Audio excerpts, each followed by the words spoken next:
What's going on, guys? Welcome back to the episode of the NFL Universe. I'm back here with my co-host Max. Nice to see you guys again. Yeah, and today, not a lot of news to cover. Honestly, it's the final weekend without football, and it's been way too long since we had football back. So we're pretty excited in terms of getting into next week. However, a little bit of news to cover this week, and I think we're going to cover a little bit of fantasy talk. My idea was, and Max can go with me here. Is going to pretty much going to cover every general position. Some guys that I think you shouldn't probably draft, some guys that are worth looking into in terms of like backup positions or guys that are kind of steals. Obviously, we won't know until the season starts, but I just have a couple ideas there. We'll get to that a little bit later. Starting off with the biggest piece of news coming out of this week, Cam Newton is cut from the Patriots. Interesting position there with the Patriots. I personally disagree with it, and I'll say why in a second. That being said, obviously that moves up Mac Jones to being a starter. So going back to Cam Newton, I think his time in the NFL is pretty much coming to an end. He was very bad last year. I looked at the statistics in terms of this preseason compared to Mac Jones. They're nearly identical. And you're looking at Cam Newton, who's only going to regress from this point on, had a pretty abysmal season last season. And you have Mac Jones, who's a rookie quarterback, is performing the same technically, if you're going by the numbers, as him in the preseason. So obviously you go with Mac Jones. However, I don't know if Mac Jones is ready to start yet. And even when guys technically are ready to start, I'm always in favor of holding them off for a little bit, letting them, come into games, real live action games where you have, first teams on first teams later in the season, let Cam Newton play a couple of games first and then put Mac Jones in later and then gradually switch over to Mac Jones. That's the way I personally do it. However, I think Mac Jones has performed very well in the preseason. The Patriots are very confident in him, and obviously they're going with him as their starter going into week one. Max? Yeah, this is a move that definitely came out of left field for sure. I can't say I agree with it. I don't entirely disagree with it, though, just based on the way he played last year. I've hit on this theme a lot since the first podcast of this year, and I'm going to say it again. Cam Newton's another one of those players at this point. He's just a name. If you watch him play last year, he obviously was not good. He's not going to throw the ball very far down the field, and his body's deteriorating. He can't run like he used to. It's just nowhere near the same player he once was. And I mean, I can't see why they cut him just now, other than the fact that he's really just not good. And I honestly think it's as simple as that. I think if I can remember correctly, I believe Cam Newton was he one of those players that had a problem with the vaccine? I can't remember. I do think he was having issues with that, and there were people out there saying that was part of the reason. Let me just say, I don't believe that. I don't believe that one bit. Let me tell you, if Bill Belichick thought he was good enough to be on the roster, he'd be on that roster. He obviously told us he doesn't think Cam is good enough, and that's why he's cut at this point. Mm-hmm. And I agree there. I don't think Cam Newton had a future with this team. I think cutting him a little bit early is not the end of the world. It should be interesting to see how Mac Jones pans out. Looking at him coming out of the draft, he was not one of the most highly touted quarterbacks coming out of this draft. You had Trey Lance, Zach Wilson, and obviously Trevor Lawrence way ahead of him. But Mac Jones has showed a lot of promise. He was not a quarterback that I thought really had a lot of promise in the NFL. Especially, I remember this one photo I saw of him looking kind of out of shape at Alabama, and saying this guy's the starter of the New England Patriots, and it's kind of crazy. At the same time, look at guys that maybe not are in the best athletic composition, I would say. A guy like a Eli Manning, a Peyton Manning, two guys that come off the top of my head as a Giants fan. Tom Brady, he's longevity, but when you look at his physique, it's nothing crazy. But Mac Jones could fill that role again. And what I see this happening is sort of Bill Belichick. I've mentioned this over past podcasts. He's essentially restarting the way he did with Brady. When you think back to the Patriots of the early 2000s, when I think of those Patriots, especially in offense, top three players, I think you got Tom Brady, who's a surging quarterback. You have two tight ends, Aaron Hernandez, who obviously we know what happened to him. Great tight end while he played in the NFL, obviously externally made some bad decisions, to say the least. And then you have Gronk. And so you have that two tight end setup with Hunter Henry and Jonnu Smith and now Mac Jones. So that's kind of how I see this offense unfolding going forward.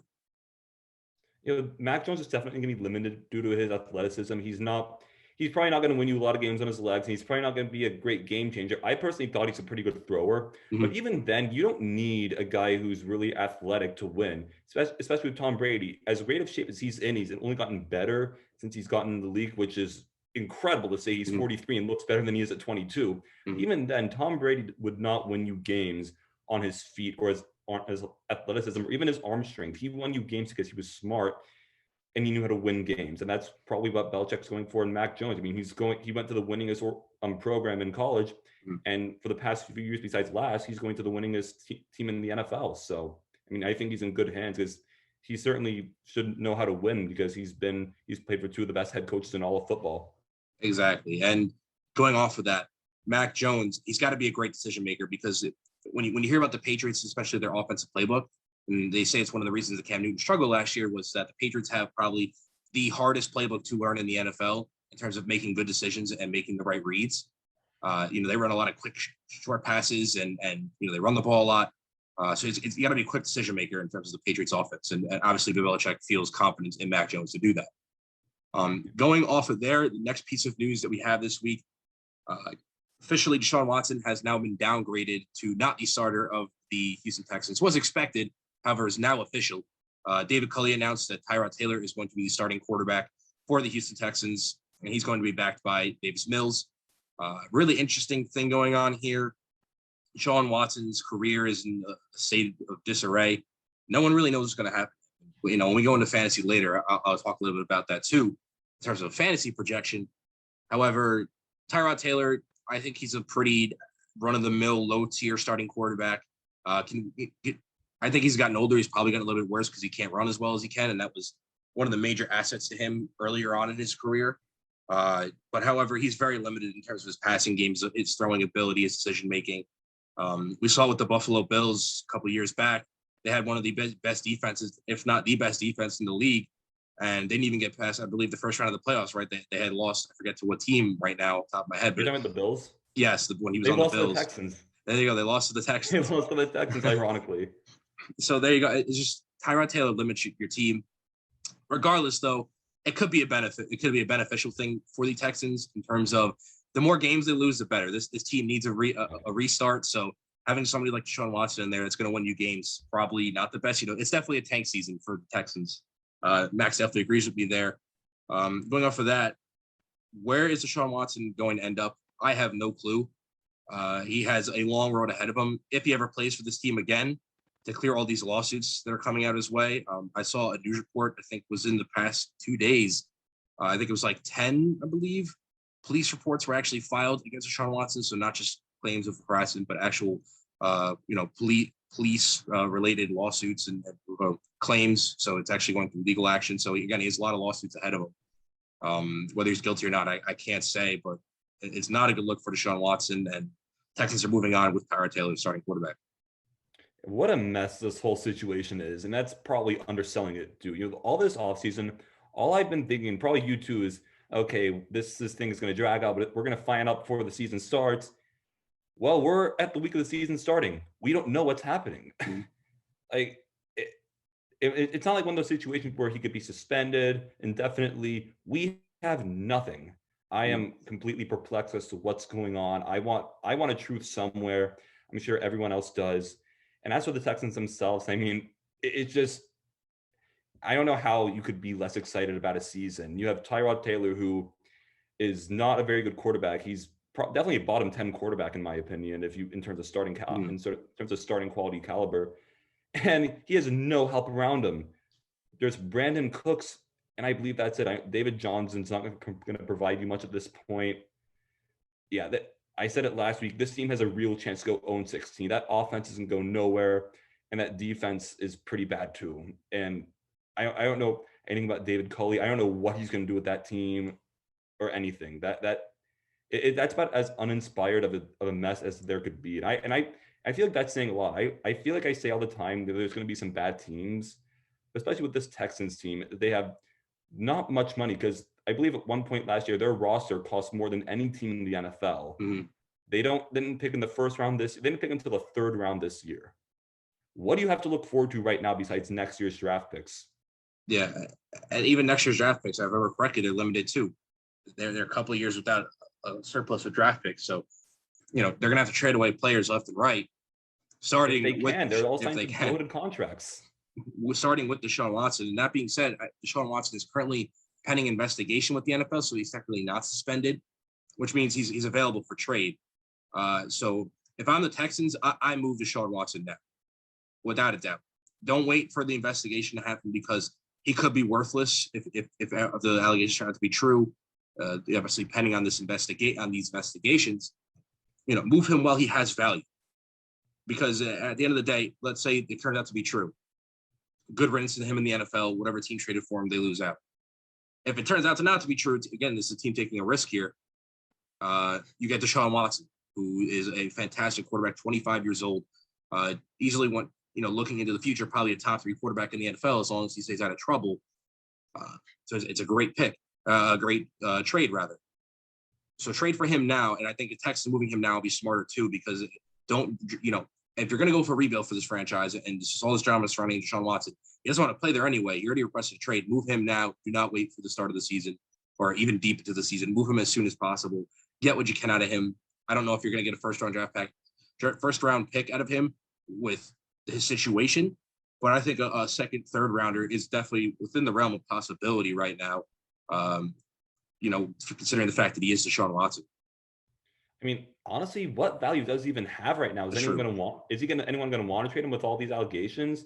Even then, like if say all these allegations are true and he can't play again, could the NFL void his contract? I don't know. I really don't. I think they can. They could void it because if he falls out of the terms and conditions for the lack of legal terms that I know. I think they probably fall within the right of them to void his contract. I mean, let me ask you a question as a Titans fan. You're not getting rid of Ryan Tannehill. He's solid for right now, right?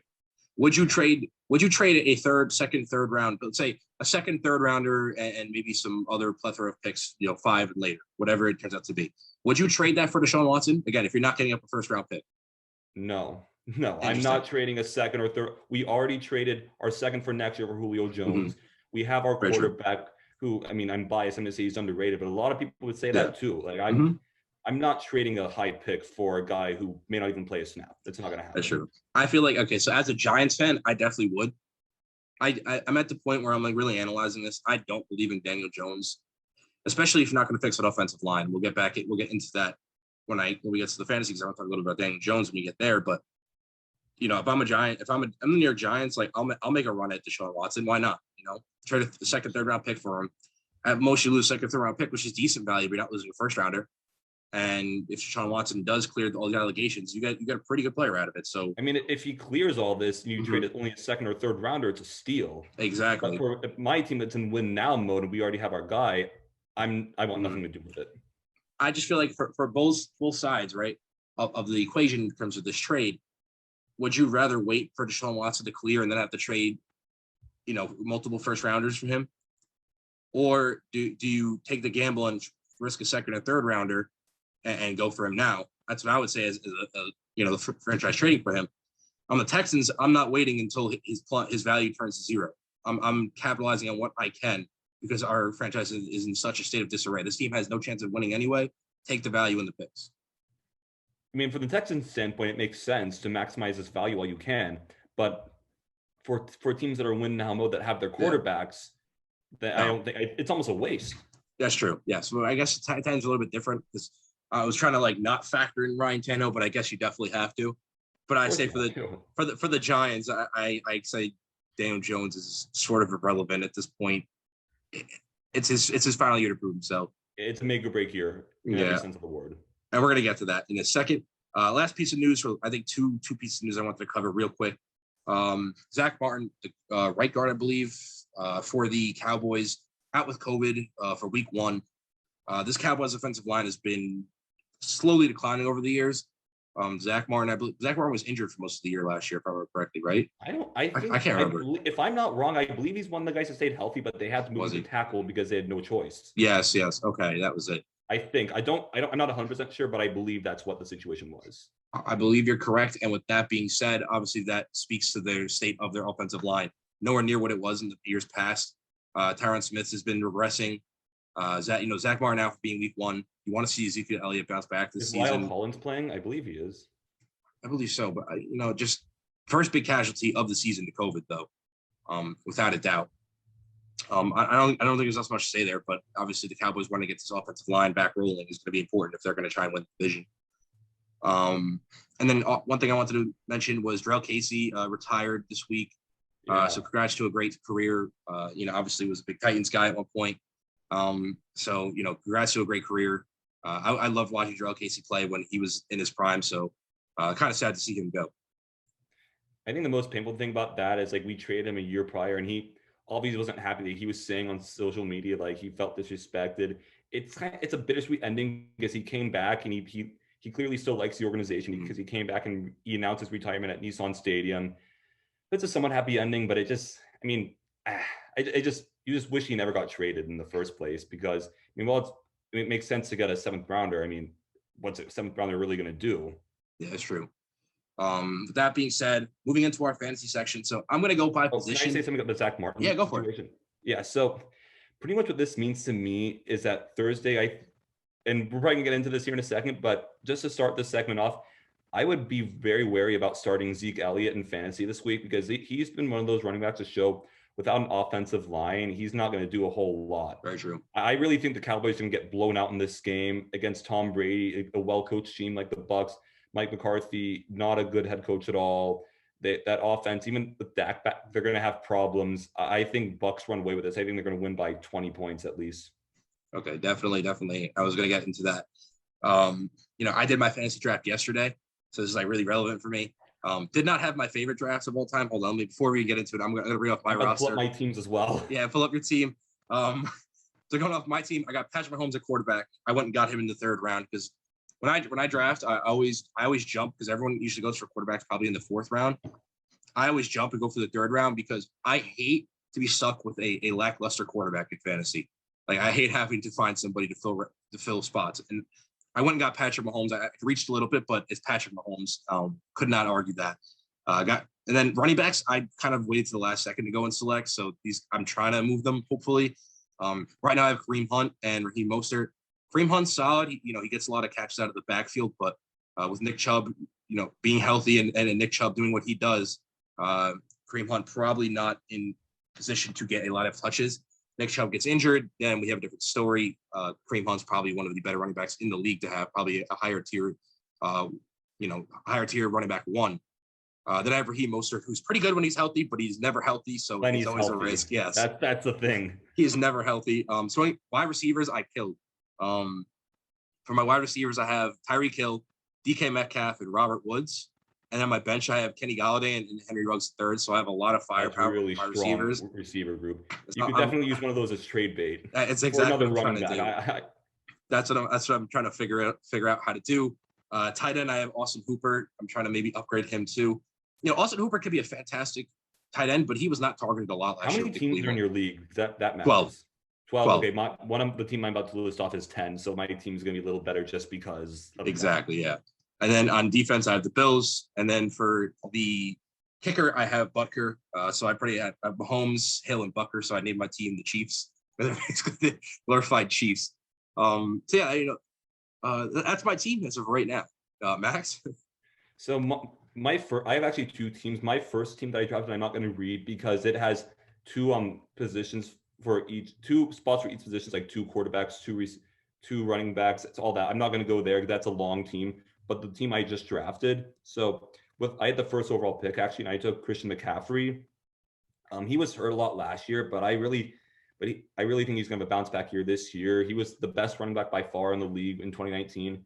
If he can even come close to replicating that with how many yards he gets on the ground and how many catches he gets per game, I think that's a really great pick for me. So I'm going to go over my team as a whole from top to bottom. I just wanted to list the first overall pick. For my quarterback, I ended up getting Joe Burrow. I personally am a believer in waiting for quarterbacks.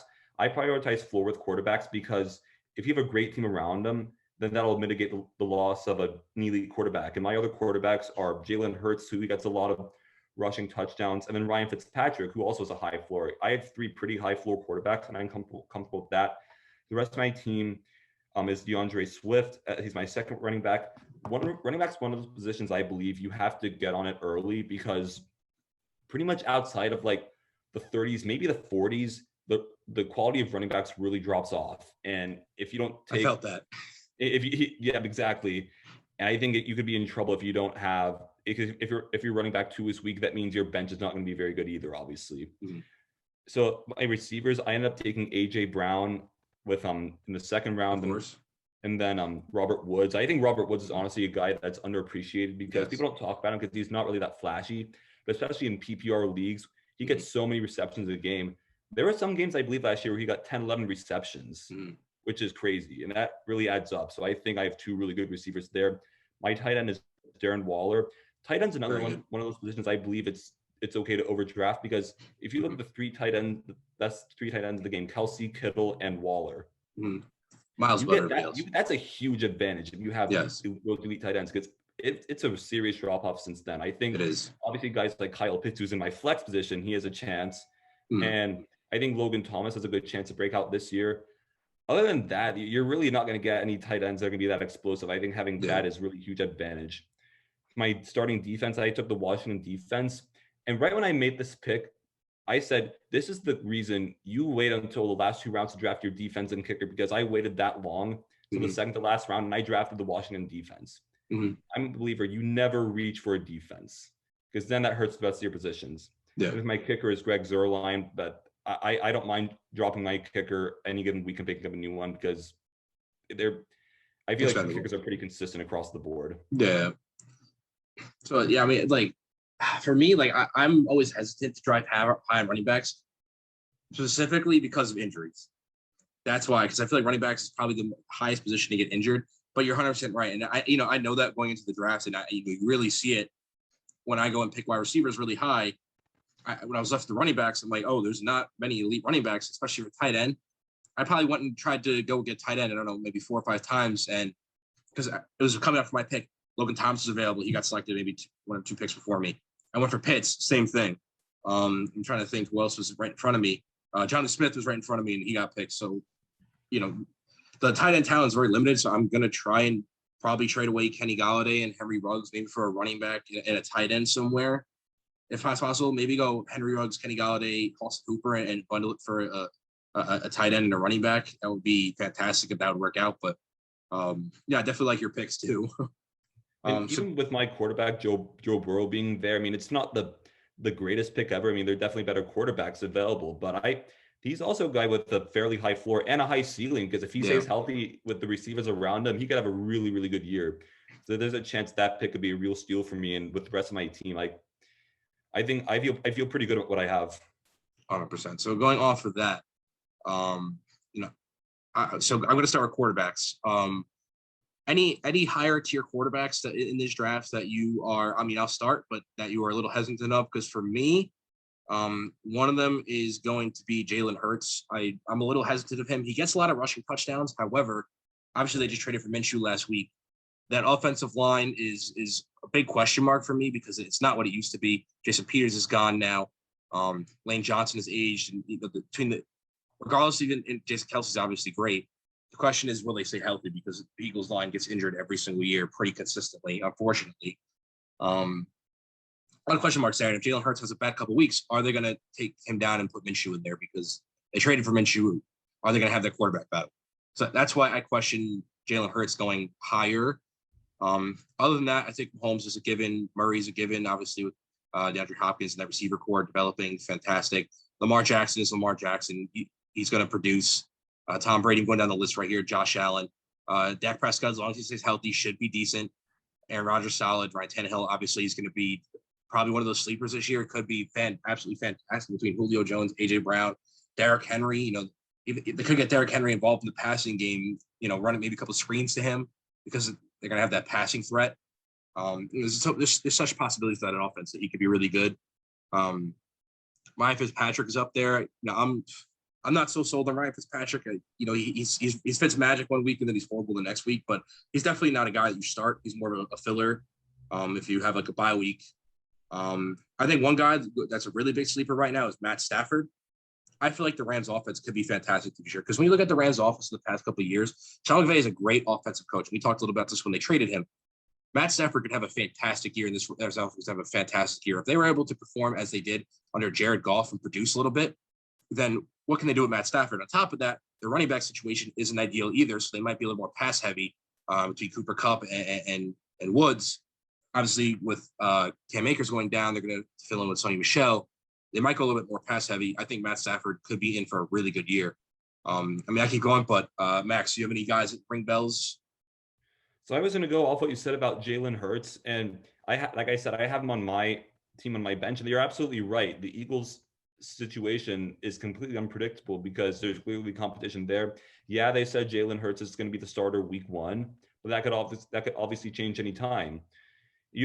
That's a completely new offense they're instilling there, and with a second-year guy, yeah, there's a lot of question marks, and that's why I ended up picking up, ironically, the other guy you said you weren't a huge fan of, Ryan Fitzpatrick, because I wanted that.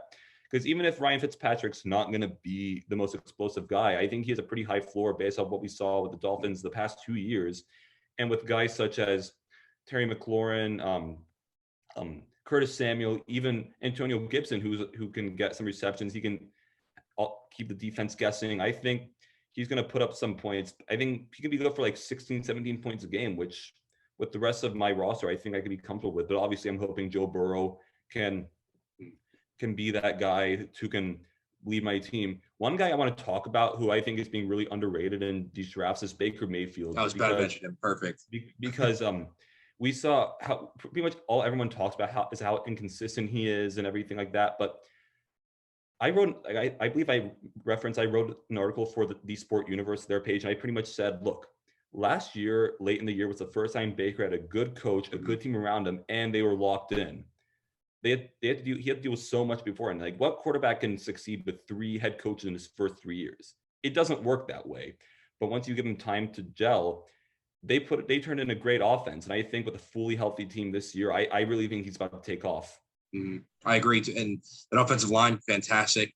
Odell's back at full health. Landry, Austin Hooper, Nick Chubb, Kareem Hunt. He has the tools. He has the offensive line. He has the coaching. It is a perfect storm for Baker Mayfield to have a really good year.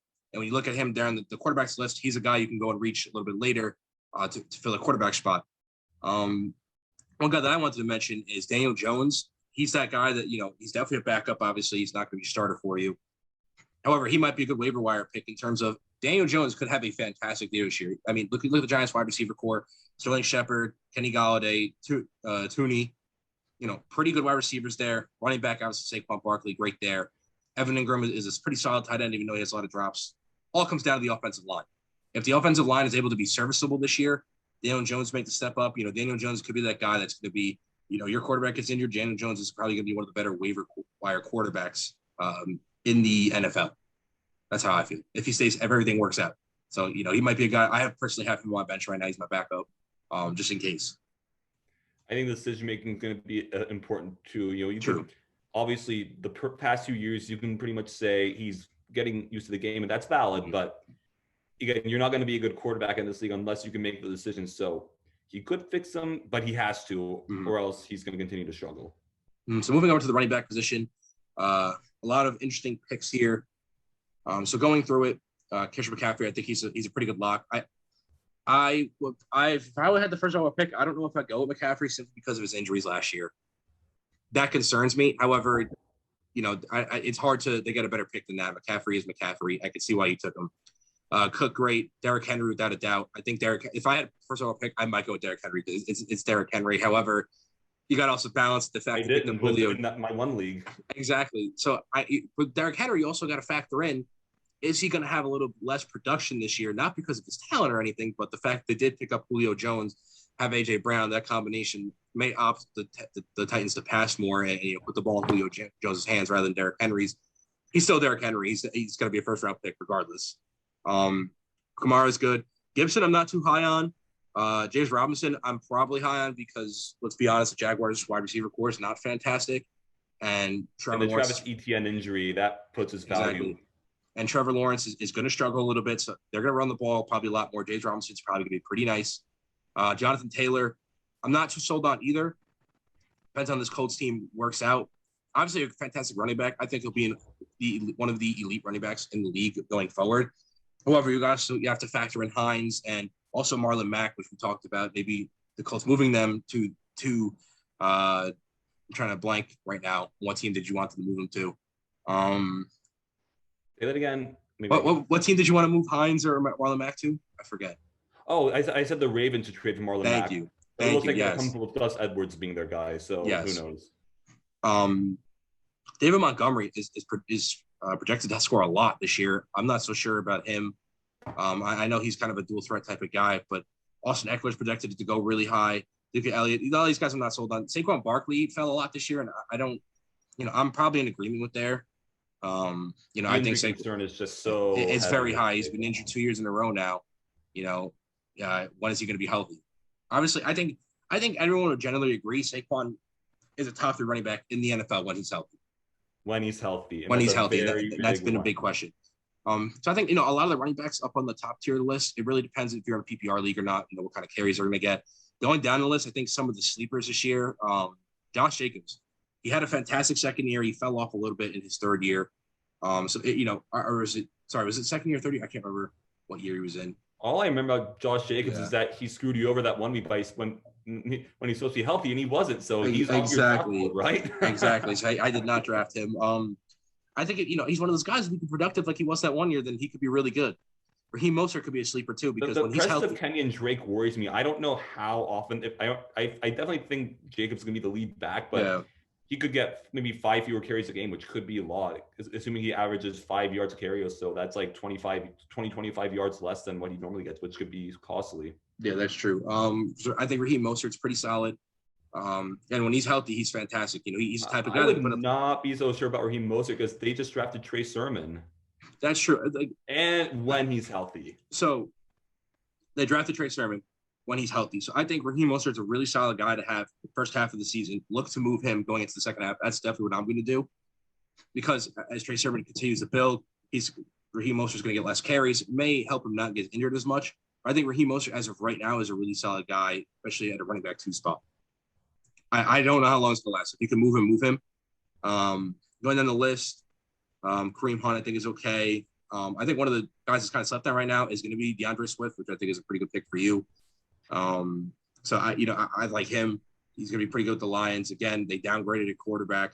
They downgraded at wide receiver because they lost Kenny Golladay. So running back DeAndre Swift, you might get more carries there. Marvin Jones. I'm a little worried about like zoning on him and like their defenses figure him out. That could be bad. That's true. So other than that, I'm trying to think.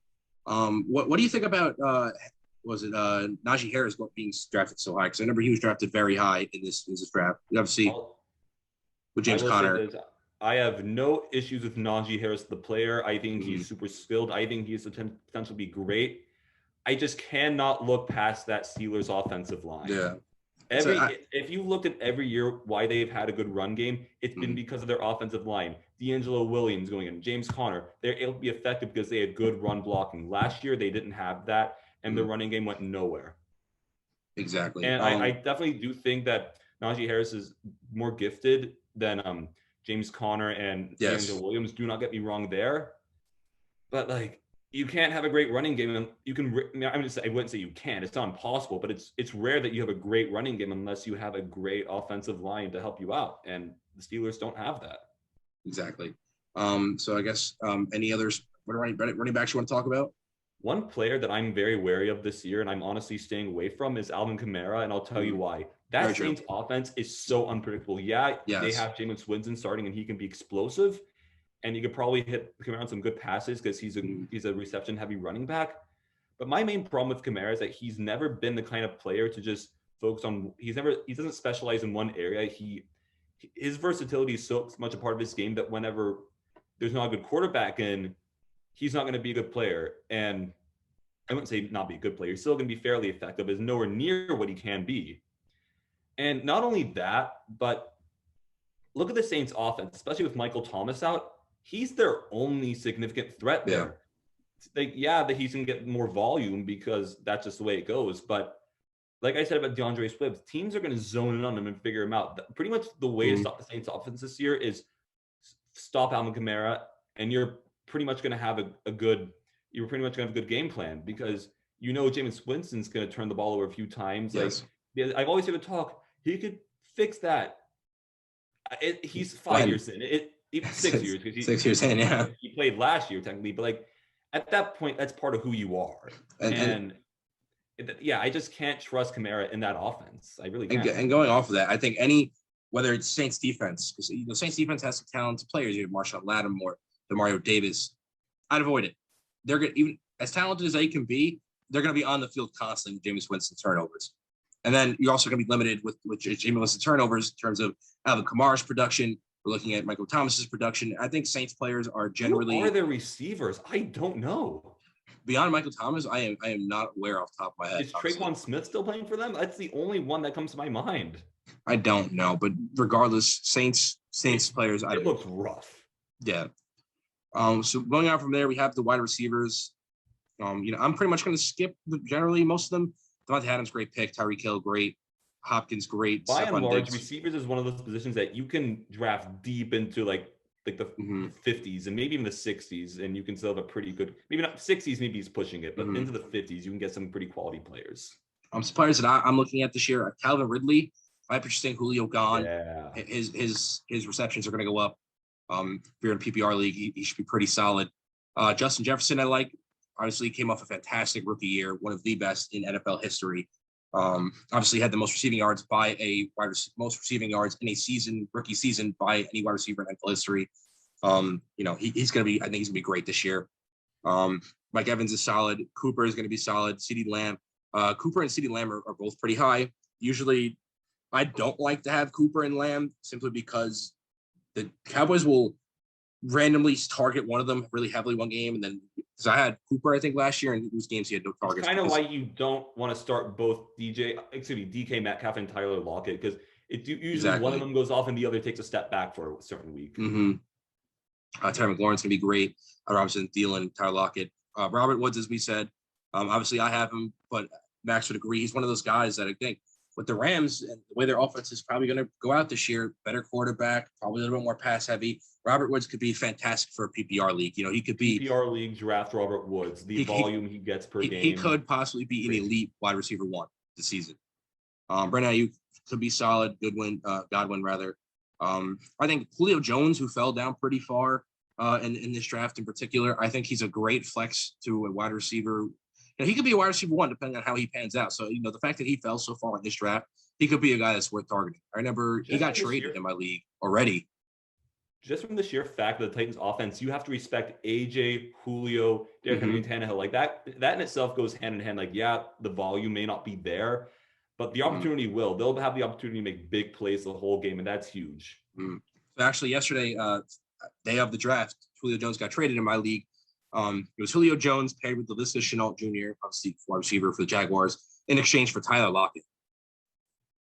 So, I mean, I don't know. So who would you want there? I mean, when I think of really the main two, the big two players in that trade are Julio and Tyler Lockett. And honestly, I think of them as pretty similar players because I could see the situation with the Titans being, like I said, some of the DK and Tyler Lockett. I bet probably 1 week when AJ has a good week, Julio's going to step back and vice versa.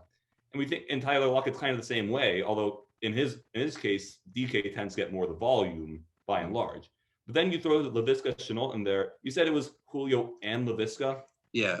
I think whoever got that package is the winner there because Laviska is the higher potential receiver out of those. I would not have made that trade. So there you go, Unless I were Sully. getting those two players back. There you go, Sully. If you're listening, you won the trade. Carter, you took an L. Those are two of my friends that are in the league. Going after that, Cooper Kupp is solid. DJ Moore. I think there's a lot of wide receivers that are very valuable or viable rather in this draft. One guy that I might avoid this year is going to be Michael Gallup. He's registered at the average 12.6 projection per game, and I just think with how CeeDee Lamb has emerged, Amari Cooper, Gallup's going to be on that back burner. He's going to be the third wide receiver for them.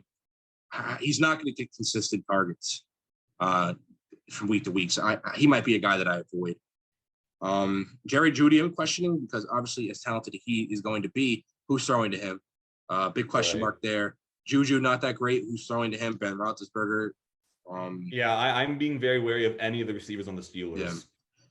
Yeah. Kenny Golladay, I think his trade value right now is relatively lower, and he's projected to not start off very hot this season. He might be a guy you might want to go for and trade now. Because as the season progresses, he'll probably become more and more of a red zone target. And I remember it was 2 years ago now, Kenny Golladay led the league in receiving touchdowns. He could be that guy. It must have been because it wasn't last year because he didn't play the second half of the year. Exactly. So it was 2 years ago. He led the league in receiving touchdowns. So he could be that guy. Obviously I have him as my bench player right now, but could definitely be that guy. Devonta Smith, I think, is a guy you can look at. Courtland Sutton. I mean, the wide receivers are really deep here. One guy that I'm personally staying away from, and I think a lot of people can agree at this point, is Michael Thomas, because it's one of those things where when he's on the field is great, but it's a very big question of when. Not only that, but going beyond the fantasy aspect, but kind of ties into it a little. Michael Thomas, his head is going to be his biggest enemy one day, because he, as great as he is, he just gets so rattled so easily. And for a guy that's that good, I don't know why, but he's never on the field and he has a bad attitude. Someday it's all going to catch up to him. And I think the Saints should be doing everything they can to trade him right now, in my opinion, because at this point, what going off of not in fantasy, but reality, what would you give up in a trade for Michael Thomas? I would be personally hesitant to even give up a third for him. I go second rounder.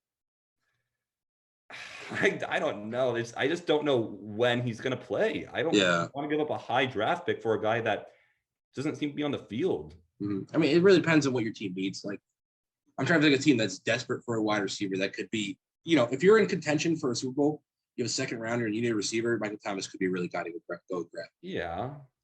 What team would that be? That's what I'm trying to think off the top of my head. The Colts could use some help, but they already traded their second rounder because they traded for Carson Wentz. So they kind of can't. It's true. So I guess we'll enough of that. Any other wide receivers that you want to mention?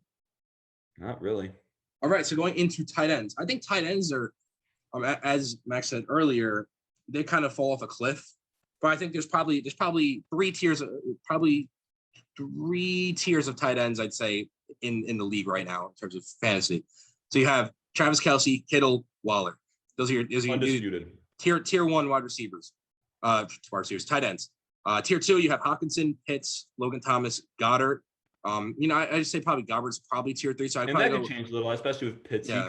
He could jump to that tier one. That's true. And with Ertz, I don't know what the deal is with the Eagles there. So I'm, I would hesitate to go and pick Goddard just because I don't know how Ertz is going to fit to this offense. If he's going to continue to be used, if he's going to be on the team, they're going to trade him. What's going to happen? So I don't think he will. But if he's completely out, that raises Goddard's value. If they use Ertz a little bit more, obviously Ertz is still okay. He was a great tight end over the past couple of years, so it might lower Goddard's values. He might be a tight end in that tier 2, tier 3 aspect that I might avoid. And that final tier 3 of tight ends that I think are viable as starting tight ends in the league. Not great, but Noah Fant, Jonnu Smith, Tonyan, Hooper, and I'd probably say Mike Gesicki's on the end of that. And then guys you want to come off the bench, Higbee with the Rams, and then Gronk. Gronk is one of those guys. He was fantastic in the playoffs last year, but during the regular season, he was non-existent. I remember he went 6 or 7 weeks, if I remember correctly, without even scoring a single touchdown. So he was just kind of a useless guy. I love Noah Fant, but again, who's throwing him the football? Exactly. He's another guy I might avoid. And then I think one guy who could be really good off the bench is Hunter Henry, depending on how the Patriots use him. Not a highly touted guy. That's one of those where you might want to stay away from because it's a 2 tight end set. They're going to be – it's going to be tough for either one to get a lot of volume. Hunter Henry is not a guy that you want starting, but if you need a tight end because your starting tight end is out for that week, I think Hunter Henry could be okay. And it's also not like the Patriots offense is even that well-rounded. Pretty much the main 2 threats for them are going to be Jonnu Smith and Hunter Henry. You don't really have – I mean, you have to respect everything else to some extent, but no one else on that offense is a threat. Yeah, I mean, funny because I do have on my bench Nelson Aguilar and Jacoby Myers, but Nelson Aguilar and Jacoby Myers, not much of a threat. Nelson Aguilar, I think, was the last guy I drafted in the draft.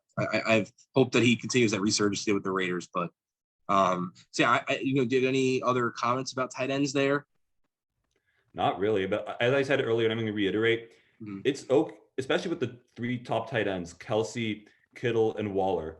Those are the 3 of the players I would be okay overdrafting in leagues because having that elite tight end on your team gives you such an advantage. Very true.